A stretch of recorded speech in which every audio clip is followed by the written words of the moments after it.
today we're going to be talking about good UV layout for texture artists. So I've been working with a texture artist on a new upcoming project, and I wanted to share some of the ideas that he and I discussed and some of the things I've been doing in order to help him along. So when you're unwrapping your object, whenever possible, based upon the shapes, I recommend that you always make sure that it is as logical as possible to the object. Now what does this mean?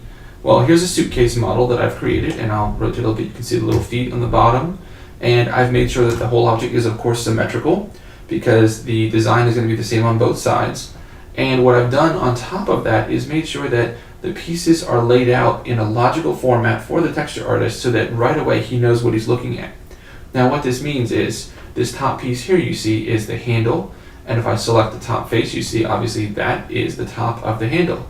Now if I select this, which is the front, we're looking at the front of the object here, it should give me the front here. And that's what I'm talking about. These two faces are identical from layout to model. That way when I look at it here in the UV layout, it makes perfect sense to how it looks on the model.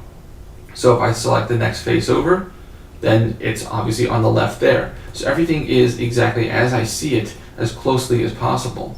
The other thing that I've done here is that these are the two sides of the front of the case here. So if I select this face, obviously then it should be the topmost on the side, which it is, and it should be the closest from left to right to the front, and it is. So that's what I've done on both sides, and the face of the case is the same, but the one thing I wanted to show you here is in order for normal mapping to work, we have expanded everything to an additional shell. So I have to expand here to show you this, that the front of the suitcase, the upper left quadrant, should be this face, which it is here, and then here, here, and here. So that's what I wanted to share with you guys here is whenever possible, please try and make sure that it's easy for your texture artist to work. The less time that he has to spend going back and forth with you, asking you questions or figuring it out, then the faster he can paint, the sooner the model gets done, the sooner it's in-game, and we have some awesome stuff to look at.